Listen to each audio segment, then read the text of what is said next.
नमस्कार दोस्तों। आज के हमारे इस वीडियो में हम आपके लिए जन्माष्टमी पर्व की पावन कथा लेकर आए हैं। द्वापर युग में पृथ्वी पर लगातार पाप और राक्षसों का अत्याचार बढ़ने लगा। तब पृथ्वी गाय का रूप धरकर ब्रह्मा जी के पास गई। तब ब्रह्मा जी ने सभी देवताओं के साथ पृथ्वी की व्यथा सुनी और सभी मिलकर भगवान विष्णु के पास गए। जब ब्रह्मदेव भगवान विष्णु से बोले, हे नारायण, अब समय आ गया है जब आपको पृथ्वी पर 8वें अवतार के रूप में अवतरित होना ही होगा। आपने सही कहा ब्रह्मदेव, मैं पृथ्वी के उद्धार हेतु ब्रज में कंस की बहन देवकी के गर्भ से जन्म लूंगा। तब सभी देवता व्रज में आकर नंद, यशोदा तथा गोपियों के रूप में अवतरित हुए। कुछ समय बाद मथुरा के राजा उग्रसेन का पुत्र, जो बहुत अत्याचारी स्वभाव का था, उसने उग्रसेन को कारागृह में डाल दिया और मथुरा नगरी में राज करने लगा। सिपाहियों, पिताजी महाराज को कारागृह में बंदी बना दो। आज शेष मथुरा नगरी पर मेरा राज होगा। हाँ, आशीर्वाद दीजिए पिताजी। कंस, देखना एक दिन तेरे पाप का घड़ा जरूर भरेगा, जरूर भरेगा। वहीं दूसरी ओर उग्रसेन के छोटे भाई देवक की पुत्री देवकी की शादी की तैयारी चल रही थी। महाराज वासुदेव, मैं अपनी बहन देवकी से बहुत ही स्नेह करता हूँ, इसलिए मैं अपने रथ पर आपको लेकर चलूंगा।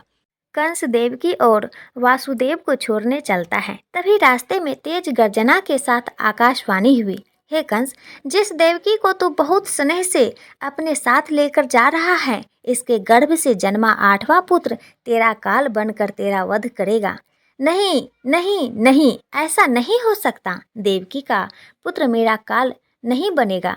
नहीं नहीं, ऐसा नहीं हो सकता। यदि ऐसा है तो मैं वासुदेव का ही वध कर देता हूँ, फिर तो मुझे कोई डर नहीं रहेगा।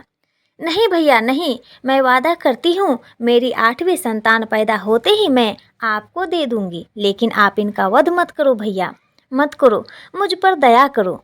तो ठीक है, लेकिन अब से तुम दोनों मथुरा के कारागृह में मेरे बंदी बनकर रहोगे। कंस ने वासुदेव और देवकी दोनों को काल कोठरी में बंदी बना लिया। समय बीतता गया। जैसे ही देवकी के कोई भी पुत्र पैदा होता, कंस उसे ले जाता और मार देता।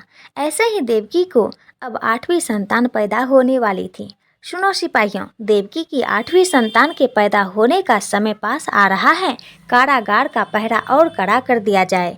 जो आज्ञा महाराज। उधर वासुदेव के मित्र नंद की पत्नी यशोदा को भी संतान होने वाली थी। जिस समय नंद और यशोदा के घर एक कन्या ने जन्म लिया, उसे समय यानी भाद्रपद के कृष्ण पक्ष की अष्टमी के रोहिणी नक्षत्र में श्री कृष्ण ने देवकी और यशोदा के यहाँ जन्म लिया। उनके जन्म लेते ही देवकी बेहोश हो गई और तेज प्रकाश के साथ भगवान विष्णु वासुदेव के सामने प्रकट हुए। हे वासुदेव, कंस के संहार के लिए ही मैंने अवतार लिया है और तुम तत्काल मुझे नंद के यहाँ पहुँचा दो और नंद के घर जन्मी कन्या को कंस को सौंप दो। देखते ही देखते कारागृह के द्वार अपने आप खुल गए। सभी पहरेदार गहरी नींद सो गए और वासुदेव की हथकड़ियाँ भी खुल गई। वासुदेव ने कृष्ण को एक टोकरी में रखा और गोकुल की ओर चल दिए। तेज बारिश और तूफान के बीच नन्हे कृष्ण को लिए वासुदेव चले जा रहे थे। भगवान श्री कृष्ण के चरणों को स्पर्श करने की चाह से यमुना नदी ऊपर की ओर बढ़ने लगी। हे प्रभु, यमुना का स्तर तो लगातार बढ़ता ही जा रहा है। अब मैं क्या करूं? तभी भगवान श्री कृष्ण ने अपना पैर टोकरी से लटका दिया। यमुना जी भगवान के चरण छूने के बाद वापस घटने लगी। अब वासुदेव नंद के घर पहुंच जाते हैं। मित्र नंद, मैं अपने इस बालक को तुम्हें सौंप रहा हूँ। यह बालक कंस का काल है और यही बड़ा होकर मथुरा वासियों को कंस के अत्याचारों से मुक्ति दिलाएगा। वासुदेव माया रूपी नंद की कन्या को लेकर वहां से चल दिए। उनके लौटते ही कारागृह के द्वार बंद हो जाते हैं। वासुदेव के हाथों में हथकड़ियाँ पड़ जाती हैं और सिपाही नींद से जाग जाते हैं। अरे, यह तो बच्चे की रोने की आवाज़ है। महाराज कंस को सूचना देता हूँ। अरे, यह क्या?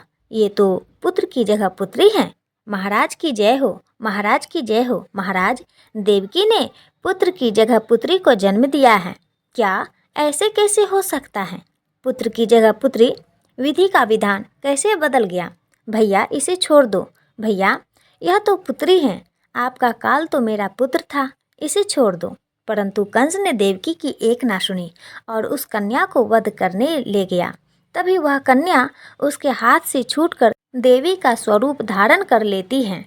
हे क्रूर कंस, मुझे मारकर तुझे कोई लाभ नहीं मिलेगा। तुझे मारने वाला तो जन्म ले चुका है और गोकुल में पहुंच गया है। यह देखकर कंस गुस्से से भर गया और उसने भगवान श्री कृष्ण को मारने के अनेकों प्रयास किए। अंत में भगवान श्री कृष्ण ने बाकासुर, पूतना तथा कंस जैसे राक्षसों का वध कर पृथ्वी की रक्षा करी।